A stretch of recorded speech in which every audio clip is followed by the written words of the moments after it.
sexta etapa, lembrando que são 9 etapas da Fórmula Truck, ainda falta a próxima etapa que é em Curitiba, dia 7 de novembro, depois em novembro, oitava etapa classificada.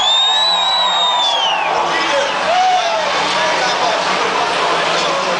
na segunda posição, Zezé, terceiro colocado por Vinícius Andrade, na quarta posição,